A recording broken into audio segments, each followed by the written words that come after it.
I looked back and I'm like, fine line between saying enough and saying too much. This is not sinners. You are not a hive mind, okay? Who the fuck are you dating this bum, babes? That is not normal. Hey, my name's Ray and I'm a 21-year-old girl living in London, and I know firsthand just how dramatic the shift from being in your teens is to being in your 20s. So I'm here to bring you guys with me, and hopefully we can all get through our 20s together in one piece. Earlier this year, I went through a very shocking breakup. Not my first ever breakup, but definitely the first breakup from like an actual serious relationship. Towards the end of the relationship, so the breakup happened in like February of this year. Towards the end, maybe like times in January, times in February, times in like even the previous year, December and November, there were like moments of tension where we would be having an argument about something that wasn't even really that much of a big deal. The emotions were just really high, and every now and then I would maybe get a thought of like, maybe we should take a break. You know, one time like my partner had mentioned like we should take a break, and I was like, oh my gosh, we should take a break? Like, why would you actually say that? It had been getting kind of really tough, but also like I didn't actually think we were ever going to take a break or break up. We had this conversation. They wanted to break up. It wasn't like a simple like boom and then we broke up. It was like we had this conversation about taking a break. We would spend some time away from each other, and then we would come back and we'd be like, maybe we don't want to take a break. And there was a lot of back and forth, but sparing all the details, eventually we did break up, and we properly stopped talking, no contact, actually sticking to no contact because we had a failed no contact situation, but actual stay to no contact March of this year. So it's been about 9 months since that breakup, and around 6 months since the last time I ever saw or spoke to that person, because they asked to speak to me in May. In that time, so much has happened in my life. Like in my life in general, also specifically in like my romantic life.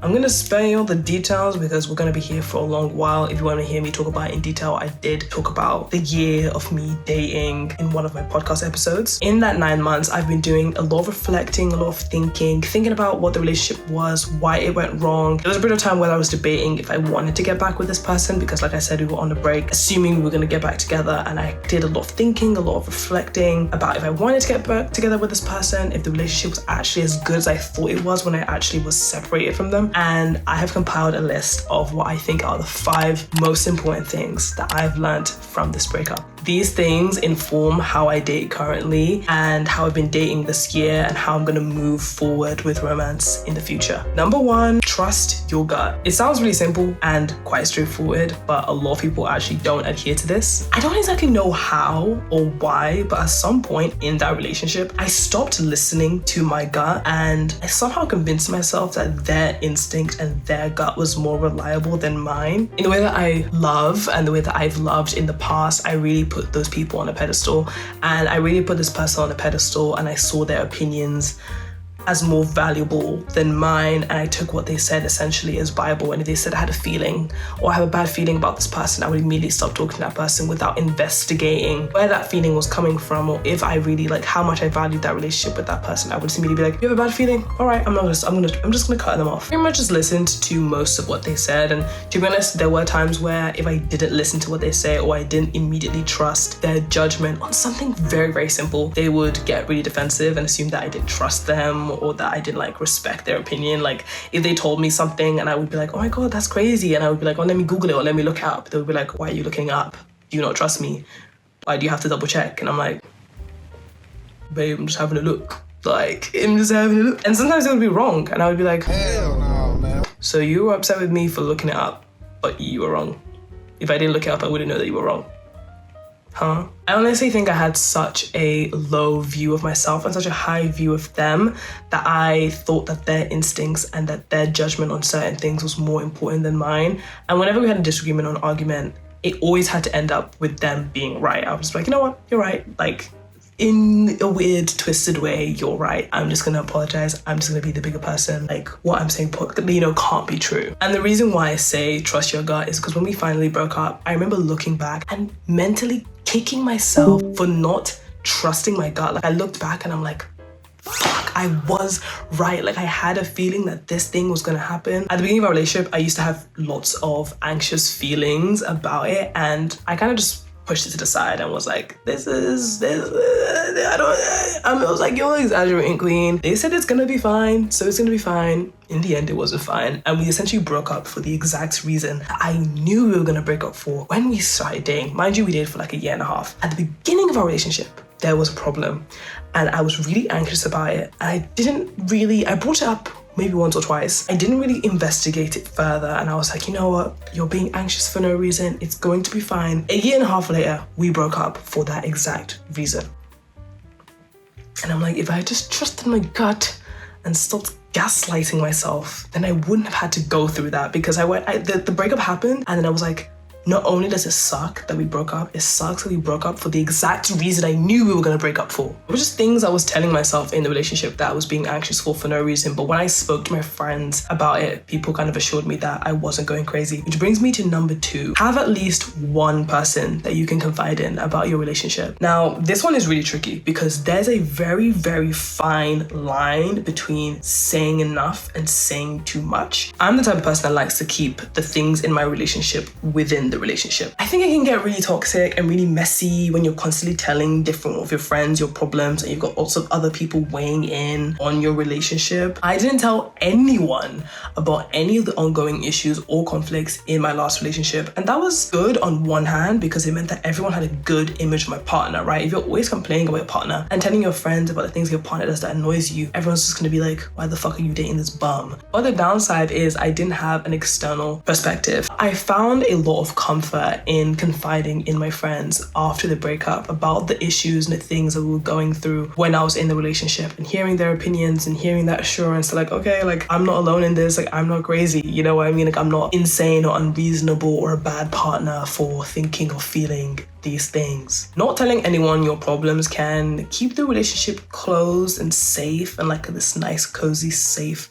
haven. At a certain point, it can feel like you're dating in an echo chamber with just 2 people and their thoughts bouncing all around. It can be really valuable to have a non-biased added perspective, especially so you can tell if what you're experiencing is actually normal or if this other person is just low-key gaslighting you. You're telling your friend your point of view. So your friend is 8 times out of 10 gonna agree with you. And even if they don't actually agree with you, they might just tell you that they agree with you because they're your friend and they're supposed to be on your side. So it's really important that you pay attention to the person that you're choosing to be your confidant. You try and be as cautious as possible to be neutral when discussing the situation and not adding extra things to fuel your side. Like just giving them the plain overview, taking what they say. You don't have to take their advice. You don't have to do exactly what they're telling you to do, but just to have that added perspective. I also think the person that you confide in should be in a somewhat similar position. Like it would be better to confide in someone who's also in a relationship or has been in more relationships that you have been in, so they have an extra experience that you don't have. The way you go about telling them the issue or the problem has to be in a way that's diplomatic, and it still should be in a way that keeps your partner in a good light because you don't want your friends to hate your partner. Or maybe like one family member, one friend, or like 2 friends or something like that you can go to. Not for every small little dispute, but maybe for bigger problems that you and your partner are finding difficulties figuring out on your own.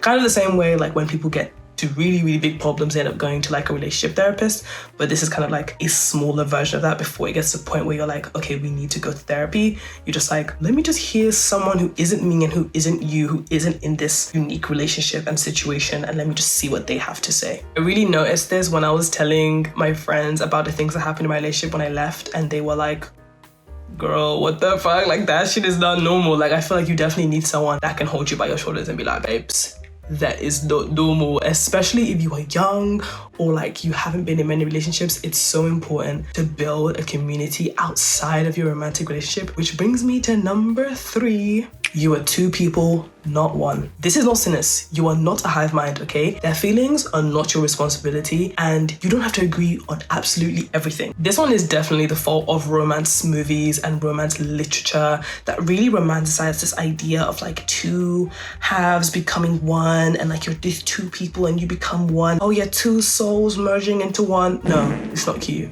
It's not cute. Codependency is not cute. You are not 2 incomplete halves forming a whole. You are 2 separate, full human beings who are coming together to experience life together. And that is a beautiful thing. The same way your friends are their own people and you come together and then you separate, the same way your family members are their own people and you come together and you separate.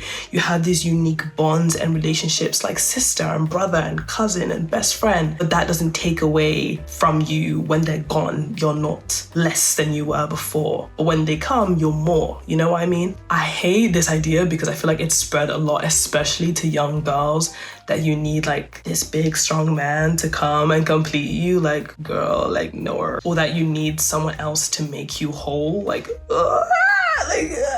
gross. Be very careful to not lose yourself in romance, okay? This person is your partner, your companion. This person is an addition to your life, not the foundation of it. Have your own dreams, goals, ambitions, motivations. If they come and they add an extra fuel to that fire and they help inspire you to reach your goals, that's great. That's amazing. That's what partners are there for. They shouldn't be your sole accomplishment or the thing that gives your life meaning. That's some Wattpad shit. Leave that shit in the romance books. That's not for real life. It's not romantic. It's sad. Get yourself together. Sit up straight, please.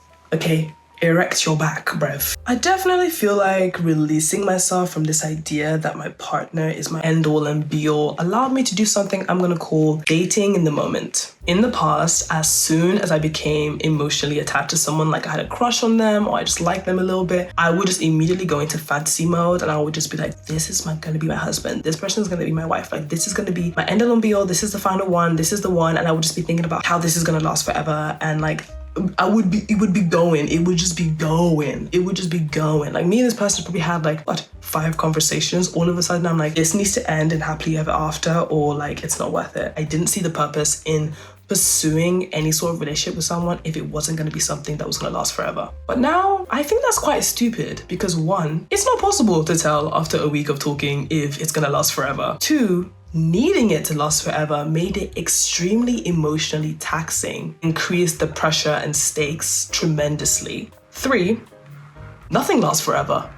Like, nothing. Just because it doesn't last forever doesn't mean it's not worth having. Wow, who came up with that quote? I wonder, where'd you get that quote from? Wow, Ray, what book did you get that quote from?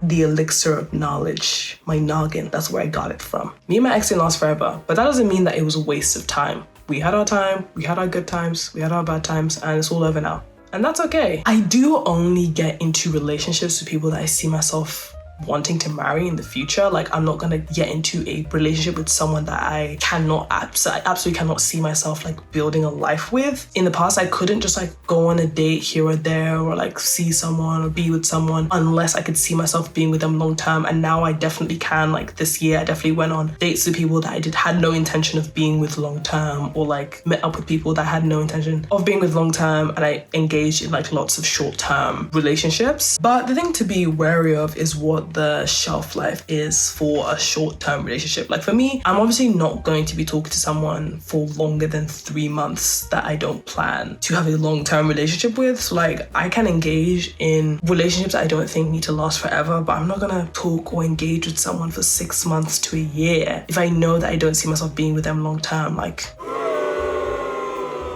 that at that point then is becoming a bit of a waste of time. But I'm also becoming open to the idea that I can have a beautiful relationship with someone and we can build something really great together, but it might not end up in marriage, and that is okay, and that's not a waste of time. And it helps because it kind of just releases the bit of pressure. Like, obviously, like when I'm dating, I want it to end up in marriage and I want it to end up with me being with this person long term, but I'm also not like going to be absolutely shattered if it doesn't. Does that make sense? I can hear that in the walls. Can you hear that? Can you hear that? Dog. So yeah, I became okay with that, and post dating, I started to just focus on dating in the moment. How are things going now? How does this person make me feel now? How are they treating me now? And just because we started and just because we've put 2, 3, 4, 5, months into this doesn't mean that we have to stretch it to make it last forever. Like, when things stop working, they stop working. That's life. And I'm just gonna enjoy it for as long as it works. No pressure. And my last point, number 5, it is better to be alone and full than full and alone. Now, what does that mean? This one is for all of my girlies with abandonment issues. Coming to terms with the first 4 allows you to fully embrace this one. Essentially, what I'm trying to say is it's better to have your life be full with friends and family and career goals and self-love, but be single, opposed to being in a relationship but lacking elsewhere. This one I'm still working on, I remind myself of, because I'm a lover girl, okay? I love love, I love to love, I feel love all around me, I love to give love, I love to receive love. Like, I'm a lover girl to my core. It makes me so happy to love someone, be loved by someone. Like, it's literally like one of my favorite things ever. Because of that, I catch myself making compromises I shouldn't be making in order to not lose the person I'm dating. But I have to keep on reminding myself that my life is so full already, independently, and I would rather be happy and single than in a relationship and drained, because I've been there and it's not worth it. If you're a lover girl like me, put your love into your friends, into your family, into your career, into your passion projects, into your hobbies. Find somewhere to harvest and channel that love that you want to give in your life,